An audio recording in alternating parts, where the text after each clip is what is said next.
Hello everyone. In last lecture we were discussing about principle of Michelson interferometer, experimental setup क्या था इसका, its working and action of compensatory plate. Today we will discuss about the formation of fringes and shape of fringes and its different applications. तो हमने इसका principal जो पढ़ा था Michelson interferometer का, उसमें हमने एक मोनोक्रोमेटिक सोर्स लिया था जिसने हमने लाइट इंसिडेंट की थी। एक ग्लास प्लेट थी जो कि हाफ सिल्वर थी, जो कि एक बीम स्प्लिटर की तरह काम कर रही थी। उसके आगे हमने एक कंपनसेटरी प्लेट पुट की थी जिसमें हमने दो मिरर लिए थे, mirror M1 and M2।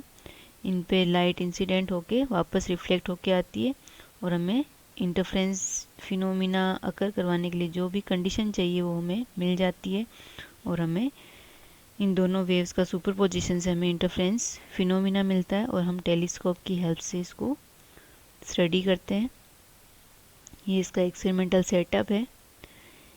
Working देखी थी हमने कि हमें दो जो है लाइट्स मिल जाती है बीम स्प्लिटर की हेल्प से और हम उनका सुपरपोजिशन करवाते हैं और हमें उसका इंटरफ्रेंस पैटर्न जो है हमें कुछ इस तरह की सर्कुलर फ्रिंजेस का कॉम्बिनेशन मिलता है, डार्क एंड ब्राइट फ्रिंजेस का, और जिनको हम टेलीस्कोप की हेल्प से देखते हैं क्योंकि ये इन्फिनिटी वेव इनका फॉर्मेशन होता है। और हमने कंपनसेटरी प्लेट का एक्शन भी देखा था कि हम इसको क्यों यूज़ करते हैं, क्योंकि हमारी जो फ्रिंजेस बन रही है उसके अंदर वो उनका जो पाथ डिफरेंसेस है रेज का, वो ऑप्टिकल पाथ डिफरेंस है उसमें, उसको कंपनसेट करने के लिए हमें एक प्लेट की ज़रूरत होती है जो कि उस हाफ सिल्वर प्लेट के आइडेंटिकल होती है, उसकी जैसी होती है। ये जो है सिर्फ जो आपका ऑप्टिकल पाथ डिफरेंस है उसको कंपनसेट करने के लिए यूज़ होती है। आज हम देखेंगे कि जो फ्रिंजेस हैं उनका फॉर्मेशन किस तरह से हो रहा है, इनकी शेप किस तरह से बन रही है फ्रिंजेस की। तो इसके लिए हमने क्या देखा कि हमारे पास एक सोर्स था मोनोक्रोमेटिक सोर्स S, उसको हम किसी बीम स्प्लिटर जैसे ये प्लेट P है इस पर हम इंसिडेंट करते हैं। तो यहाँ से लाइट क्या होती है, पार्शली रिफ्लेक्ट होती है और पार्शली रिफ्रैक्ट होती है इस तरफ। इसके फ्रंट पे हमने एक मिरर पुट कर रखा था यहाँ पे। मान लीजिए कि यहाँ जो मिरर है वो क्या आपका M2, ये मिरर M2 था, मिरर M2। तो यहाँ पे हमने देखा था कि जो रिफ्लेक्ट होके लाइट जा रही है वो इसे वापस रिफ्लेक्ट होगी इस मिरर से M1 से, और यहाँ पे हमें टेलीस्कोप लगाया था और इस M2 से भी रिफ्लेक्ट होके जैसे ये लाइट जा रही है इसमें इंसिडेंट होगी, रिफ्लेक्ट होके ये रे जा रही है और वापस रिफ्लेक्ट होके इस तरफ आएगी। और यहाँ पे हमने एक कंपनसेटरी प्लेट भी पुट की थी और इस तरह से इनका फॉर्मेशन जो है फ्रिंजेस का बनता है। तो ये जो इन दोनों की यदि हम M2 जो मिरर है उसकी इमेज जो है वो किस पे बनेगी, इस प्लेट P पे, क्योंकि ये पार्शली सिल्वर्ड प्लेट है और यही इमेज आपको इस मिरर M1 में दिखेगी। तो मान लीजिए कि जो M2 मिरर था उसकी जो इमेज बनी है इस M1 मिरर में वो है M2 डैश। तो यहाँ पे M1 और M2 डैश के बीच में एक वर्चुअल एयर फिल्म बन रही है जिसकी थिकनेस मान लीजिए क्या है आपकी D है।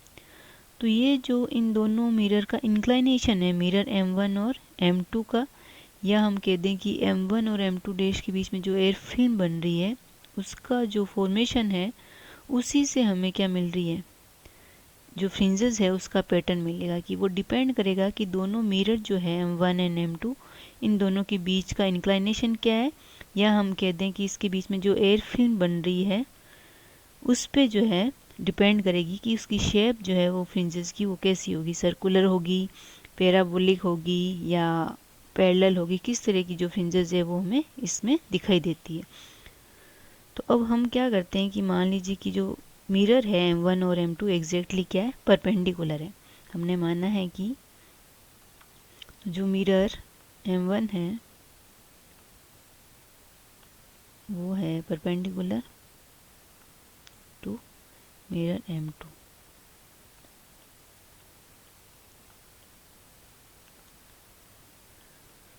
तो परपेंडिकुलर M2 है तो ये मिरर की इमेज कैसी बनेगी, इसके जस्ट पैरेलल बनेगी। तो यहाँ पे जो हमें एक थिन फिल्म बन रही है वो एग्जैक्टली पैरेलल बन रही है, एक एयर थिन फिल्म बन रही है जिसकी थिकनेस क्या है आपकी D है। तो इसमें जो फ्रिंजेस का जो फॉर्मेशन होता है वो सर्कुलर होगा। वो होगा किस तरह से, वो अपन देखते हैं अभी। तो हमने एक सोर्स लिया था S, इससे लाइट इंसिडेंट हुई इस पे बीम स्प्लिटर पे, तो इससे क्या होगा, इसका पार्शियल रिफ्लेक्शन हुआ। रिफ्लेक्शन होके तो इससे वापस रिफ्लेक्ट होके लाइट जा रही है, ये रे, मान लीजिए कि ये रे आपकी 1 हो गई। और इसी तरह से इस मिरर M1 से रिफ्लेक्ट होके मिरर रे आ रही है, रे नंबर 2, ये इस तरह से इंसिडेंट हो रही है। और यहाँ पे जो हमने टेलीस्कोप लगा रखा है क्योंकि लाइट जो है, रेज जो है वो क्या है, एक दूसरे के पैरेलल है, तो इनका जो सुपरपोजिशन होगा वो कहाँ पे होगा, इसका इन्फिनिटी पे होगा। तो हमें इसको देखने के लिए, इस पैटर्न को देखने के लिए हमें टेलीस्कोप की ज़रूरत होती है। अब हमें क्या करना है कि जो फ्रिंजेस बन रही है वो किस पे डिपेंड करती है, इन दोनों रेज के बीच में पार डिफरेंस कितना है उस पर डिपेंड करेगी। तो हमें इन दोनों रेज के बीच में क्या निकालना है, पार डिफरेंस निकालना है। तो पार डिफरेंस देखते हैं हम। तो ये रेज जो यहाँ पे आ रही है वो हमें इस तरह से दिखेगी कि कोई दो सोर्स है, मान लीजिए कि एक सोर्स है S1 डैश और एक S2 डैश है, उससे आती हुई हमें ये फील होगी कि यहाँ पे S1 डैश और S2 डैश से आ रही है। और ये जो S1 डैश और S2 डैश जो है हमें किस तरह से दिखेगा कि ये कोई S सोर्स है, उसकी इमेज जो है वो क्या है, S डैश है। और S डैश से यहाँ पे एक एयर फिल्म बन रही है और जिसपे क्या हो रहा है, यहाँ पे ये जो लाइट रे आ रही है इधर, वो नॉर्मली इस पर इंसिडेंट हो रही है। और ये इस तरह से यहाँ पे एक एयर फिल्म बन रही है जिससे रे जो है वो हमें दोनों आती हुई दिखाई देगी। तो हमने न्यूटन्स रिंग में देखा था, जो हमने न्यूटन्स रिंग्स वाले लेक्चर्स देखे थे, उसके अंदर हमने देखा था कि जो पार डिफरेंस है डेल्टा, वो क्या था, डेल्टा इज इक्वल टू, हमने देखा था कि क्या था, 2 म्यू टी कॉस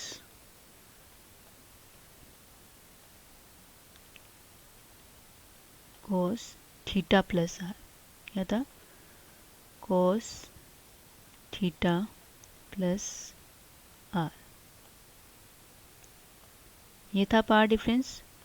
तो यहाँ पे हम देखें कि दोनों रेज जो आ रही है S1 डैश और S2 डैश से, इनके बीच का यदि हम यहाँ पे इन दोनों के बीच में यदि पार डिफरेंस देखना चाहें, तो ये जो एयर फिल्म बन रही है हमारी, क्या बन रही है, एयर फिल्म है, तो इसका रिफ्रैक्टिव इंडेक्स जो होगा वो म्यू क्या होगा आपका 1।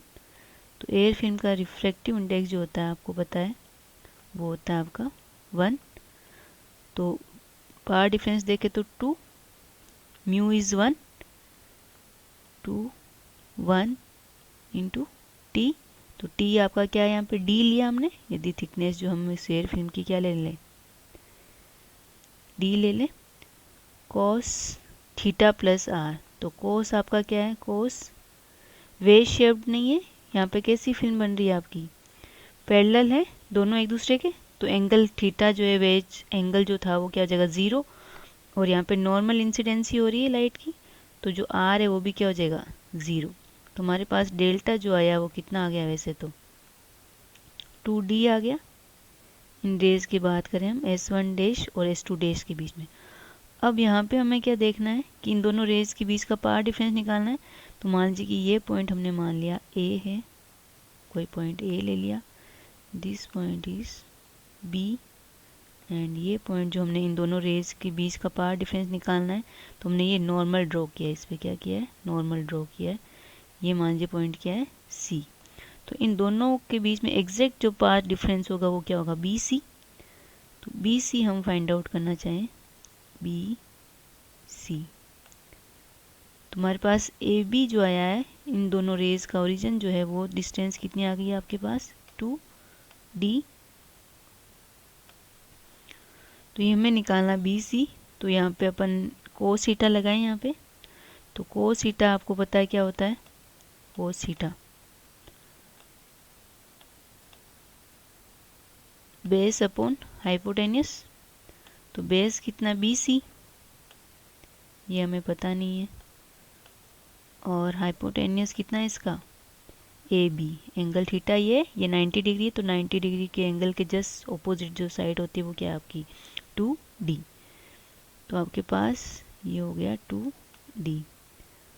तो आपके पास बी सी कितना आ गया 2d कोस थीटा। तो कितना आ गया 2d कोस थीटा। ठीक है, तो ये आपका B C is equal to 2d cos theta आ गया। और ये हमें पता है कि यहाँ से जो रे आ रही है ये तो रेयर मीडियम से रिफ्लेक्ट हो रही है, और ये जो रे है वो कहाँ से हो रही है आपकी डेंसर मीडियम से रिफ्लेक्ट हो रही है। यहाँ पे मिरर की इमेज एक तरह से यहाँ पे देख लो, ये एयर फिल्म है यहाँ पे वर्चुअल। तो ये डेंसर, ये रेयर मीडियम हो गया, और ये किससे हो रही मिरर से, तो ये डेंसर मीडियम। तो पावर डिफरेंस इसमें और कितना ऐड हो जाएगा आपका λ/2। तो जो टोटल पावर डिफरेंस होगा, हम डेल्टा कहो या डेल्टा डेज कहो, जो भी आपकी इच्छा है, वो कितना हो जाएगा 2d कोस थीटा। समझ में आ रहा होगा थोड़ा बहुत, राइटिंग थोड़ी सी ऐसे आ रही है। डेल्टा डैश जो है वो कितना आपका 2d कोस थीटा। तो सर्कुलर फ्रिंजेस की हम बात करें, यानी कि जो आपकी दोनों ये जो रेज आ रही है रे 1 एंड 2 या वेव, उन दोनों के बीच का जो पावर डिफरेंस है 2d कोस थीटा और प्लस λ/2।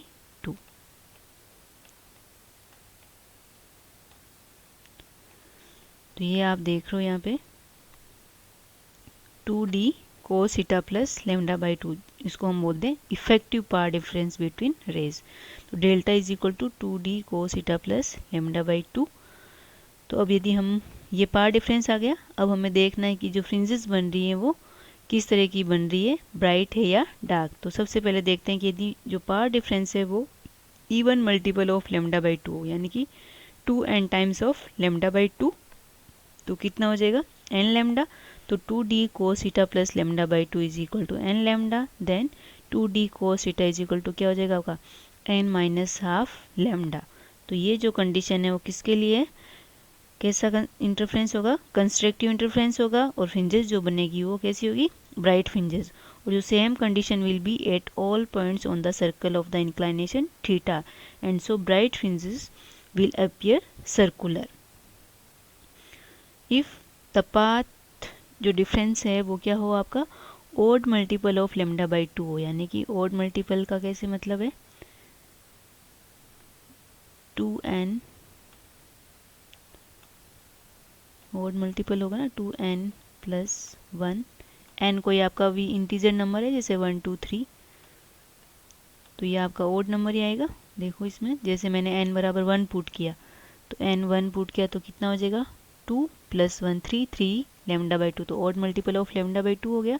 इस 2 को यदि मैं अंदर मल्टीप्लाई कर दूं तो n प्लस हाफ लैम्डा, तो ये एक ही चीज़ है। तो यानी पावर डिफरेंस जब आपका क्या हो ओड मल्टीपल ऑफ λ/2 हो, तो हमने पढ़ा था ना कि डिस्ट्रक्टिव इंटरफ्रेंस की क्या कंडीशन थी, डिस्ट्रक्टिव इंटरफ्रेंस कब होगा जब power difference odd multiple of λ/2 हो, या फेज डिफरेंस जो है वो ओड मल्टीपल ऑफ पाई हो। तो यहाँ पे आपका पावर डिफरेंस आ रहा है ओड मल्टीपल ऑफ λ/2, तो आपको कंडीशन क्या मिलेगी 2d cos theta is equal to n lambda. इसका मतलब क्या होगी dark fringes will form due to destructive interference. Same condition will be at all points on the circle of equal inclination theta, and dark fringes will also appear circular. तो आपको circular fringes का pattern मिलेगा। Hence alternate bright and dark circular fringes are observed in its interference pattern. तो आपको interference pattern जो मिलेगा वो bright and dark fringes का कॉम्बिनेशन मिलेगा। अब यदि हम इन फ्रिंजेस की रेडियस फाइंड आउट करना चाहें, तो रेडियस फाइंड आउट करें इसके अंदर, तो हम देखें कि यदि हम एक पर्टिकुलर d लें और पर्टिकुलर लैम्डा लें, क्या लें पर्टिकुलर d बोले तो thickness of air film, and source जो हमने लिया वो ऑब्वियसली हमें उसकी वेवलेंथ जो होगी हमें पता होगी, लैम्डा भी क्या होगा उसका फिक्स होगा। तो लैम्डा फिक्स है एंड d फिक्स है, तो हम देखते हैं कि कोस थीटा और n में क्या रिलेशन आ रहा है, d फिक्स हो गया लैम्डा फिक्स हो गया। यदि हम टेलीस्कोप को क्या कर दें फिक्स कर दें, ठीक है, तो हम क्या देखेंगे यदि हम मूव करें अवे फ्रॉम द सेंटर, तो एंगल ऑफ इंक्लाइनेशन थीटा और रेडियस ऑफ रिंग क्या होगी इंक्रीज होगी। इंक्रीज होगी तो क्या होगा ऑर्डर जो होगा n का, जैसे आप क्या कह रहे हो कि आप मूव कर रहे हो इससे अवे, ठीक है। तो यहाँ पे देखें, इससे दूर जा रहे तो थीटा भी इंक्रीज हो रहा है, रेडियस भी क्या हो रही है, इंक्रीज हो रही है। तो रेडियस इंक्रीज हो रही है तो इसका मतलब थीटा भी इंक्रीज हो रहा है। इसका मतलब क्या हुआ, यहाँ पे देखें हम, ये है थीटा इंक्रीज हो रहा है, तो हमें पता है कि कोस थीटा क्या होता है, जब ज़ीरो होता है कोस ज़ीरो क्या होता है,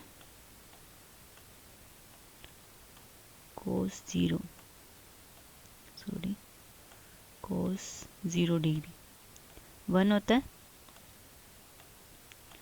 फिर आप जाओगे कोस 45 डिग्री 1/√2, यानी कि जैसे जैसे आपका थीटा इंक्रीज हो रहा है, जैसे जैसे थीटा इंक्रीज हो रहा है वैसे वैसे क्या हो रहा है, कोस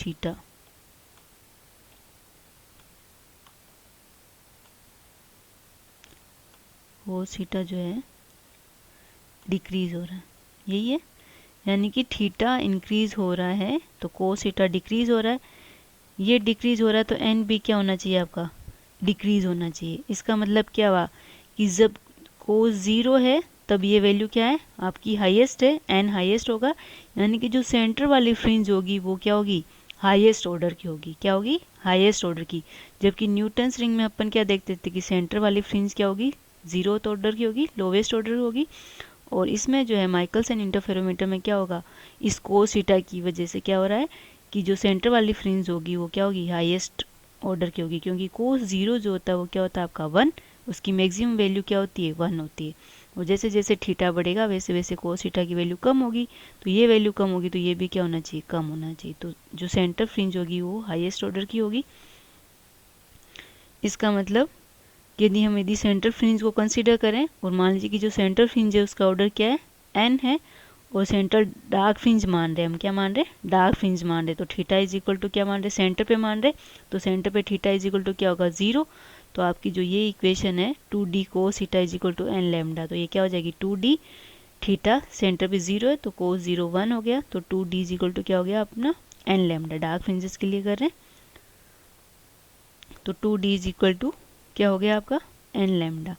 अब यदि हम फर्स्ट सेकंड थर्ड इस तरह से mth ऑर्डर की सर्कुलर फ्रिंजेस लें और उनके एंगल जो है मान लीजिए क्या है theta 1 theta 2 up to theta m, तो उनके लिए कंडीशन क्या हो जाएगी 2d, यहाँ पे कोस 0 लिया था, यहाँ पे हमने क्या ले लिया थीटा 1, तो cos theta 1 is equal to ये nth ऑर्डर वाली थी, उसके नेक्स्ट कौन सी हो जाएगी n-1, क्योंकि हाईएस्ट ऑर्डर कहाँ पे है, सेंटर पे, तो ये क्या हो जाएगी आपकी n-1, लैम्डा आपका फिक्स है। इसी तरह से उससे हम बाहर जाएं तो जैसे सर्कुलर फ्रिंजेस है ना, ये इस तरह से ये सर्कुलर फ्रिंजेस बने हैं, ये इसका ऑर्डर मान लीजिए क्या है n है। फिर इससे नेक्स्ट गए, इसके बाहर होगी, ये इससे कम ऑर्डर की होगी, तो इस फ्रिंज का ऑर्डर क्या हो जाएगा n-1 हो जाएगा इस तरह से। इससे बाहर जाओगे तो वो n-2 हो जाएगा, n-2। तो इस तरह से अपन इन फ्रिंजेस का ऑर्डर निकाल सकते हैं। तो 2d cos theta 2 is equal to n-2 lambda, तो यहाँ पे चेंज क्या हो रहा है, थीटा के क्रॉसपोंडिंग ऑर्डर चेंज हो रहा है। इसी तरह से cos थीटा 3 तो n-3 लैम्डा। इसी तरह से हम मान लेते हैं कोई भी रैंडम जो है वो क्या है आपकी यहाँ पे mth ऑर्डर की आ गई, यहाँ से लेके mth 1 2 3 4, तो ये इसका ऑर्डर जो होगा वो क्या हो जाएगा n-m हो जाएगा, और एंगल कितना हो जाएगा थीटा m, तो 2d cos theta m is equal to n-m lambda, ये आ गया। अब यदि हम फ्रॉम सेंटर फ्रिंज से काउंट करें तो हम क्या करते हैं, इक्वेशन 4 में से जो इक्वेशन 4 है वो 3 में से माइनस करते हैं, तो आपके पास क्या मिलेगा, इक्वेशन 4 में से 4 जो है वो 3 में से माइनस करेंगे, दोनों में इस साइड राइट साइड में क्या आ जाएगा, लेफ्ट साइड में 2d कॉमन आ जाएगा, तो 1 minus cos theta m is equal to n से n कैंसिल हो जाएगा तो m लैम्डा आ जाएगा, तो 2d 1 minus cos theta m is equal to m lambda. और यदि हम इसको इधर कोस थीटा m को इधर ले आए तो क्या आ जाएगा, cos theta m is equal to cos theta m 2d इधर आएगा, 2d यहाँ पे ही माइनस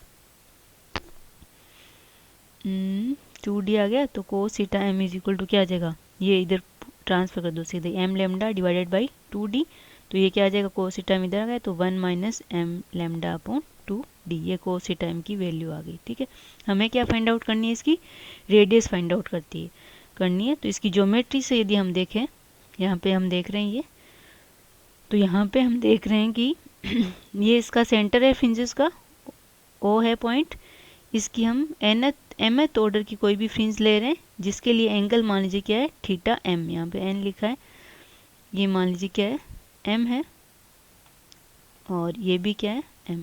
जो भी लेना चाहो इससे कोई फ़र्क नहीं पड़ता, हमने n वाली सेंटर पे मान लिया।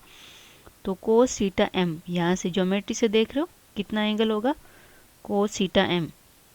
अभी अपने ने किया ही था, बेस अपॉन हाइपोटेन्यूस, तो ये कितना है, d, हम मतलब कि ये डिस्टेंस d हमने मान लिया कि हमारी आई से जो है नियर कितनी हम देख सकते हैं, कितनी मिनिमम डिस्टेंस पे देख सकते हैं, वो हमने मान ली कैपिटल D है।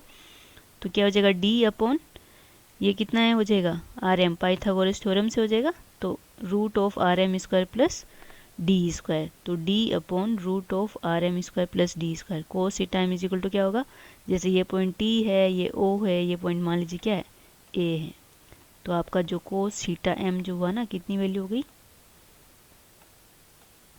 कोस theta m, sorry, cos theta m is equal to O T, इसका बेस हो गया O T upon A T. A T आप पाइथागोरस थ्योरम से निकाल सकते हो, क्योंकि ये जो एंगल है ना आपका, ये कितना है, 90 डिग्री, और ये एंगल आपका थीटा हो ही गया। और लास्ट इक्वेशन से हमने देखा था कि cos theta m is equal to क्या है, 1 minus M lambda upon 2d। तो R M is equal to कितना हो जाएगा, यहाँ से देखो दोनों तरफ स्क्वायर कर देते हैं, तो 1 minus M lambda upon 2d का होल स्क्वायर, इसको इधर ट्रांसफर कर देते हैं अपॉन में, तो d upon 1 minus M lambda upon 2d का होल स्क्वायर, इसको ऊपर ले मल्टीप्लाई करेंगे तो -2 हो जाएगा, और इधर क्या बचेगा आपका R M square plus D square, तो इसको इधर ट्रांसफर करोगे तो -d स्क्वायर आएगा। तो आपकी इक्वेशन क्या बन रही है, इस तरह की कुछ बन रही है कि आर एम स्क्वायर, ये स्क्वायर है ही, plus D square, D square is equal to D square upon 1 minus M lambda upon 2d की होल पावर, क्या आ जाएगा, 2। या इसको आप ऊपर मल्टीप्लाई करोगे तो -2 आ जाएगा, और ये डी स्क्वायर हमने इधर ट्रांसफर कर दिया, तो क्या आ जाएगा, -d स्क्वायर, दोनों में d स्क्वायर कॉमन ले लेंगे और रूट ले लेंगे, तो d अंदर क्या बचेगा, ये वाला 1 minus M lambda upon 2d की होल पावर -2 -1, और रूट ले लिया तो होल पावर क्या आ जाएगा, 1/2। अब यदि हम देखें थीटा m क्या हो, वेरी स्मॉल हो, यदि angle theta m very small है ना, इस वाली इक्वेशन से पीछे वाली में देखें, थीटा m बहुत ही छोटा है, इसका मतलब क्या होना चाहिए, थीटा m छोटा है, इसका मतलब ये 1 की तरफ टेंड कर रहा है, जैसे जैसे थीटा टेंड्स टू 0 होगा, कोस 0 क्या होगा, 1 की तरफ जाएगा, तो ये क्या होगा, 1 की तरफ टेंड होगा, तो यानी कि ये वैल्यू क्या होनी चाहिए, नेग्लिजिबल। इसका मतलब क्या होना चाहिए, 2d is very very large than m lambda, तो आपके पास क्या होना चाहिए, 2d is greater than m lambda, तो आपके पास क्या आ जाएगा, R M is equal to ये m लेमडा अपॉन 2d, तो ये क्या होगी, नेगलेक्ट, तो इसको हम बाइनोमियल एक्सपेंशन कर देते हैं इसका, तो क्या होगा, 1 माइनस है, तो अपन को पता है कि 1 माइनस एक्स की पावर -1 का कर रखा हमने, 1 प्लस एन एक्स जो होता है आपका, इस तरह का एक्सपेंशन खोलते हैं अपन, सॉरी, 1 माइनस एक्स की पावर -n, ये माइनस का है ना, ये माइनस है, तो 1 + nx इस तरह से खुलता है। तो ये क्या आ जाएगा, d 1 - m λ/2d, तो minus minus plus, plus 2d, तो 2 से 2 कैंसिल हो गया, तो m λ/d, और 1 से 1 कैंसिल हो जाएगा। तो क्या आ जाएगा आपका Rm = d, पावर क्या है आपकी हाफ, तो रूट ऑफ m λ/d। तो ये आपकी रेडियस आ जाती है Rm = d root of m λ/d। तो यहाँ पे आप देख रहे हो जो रेडियस है Rm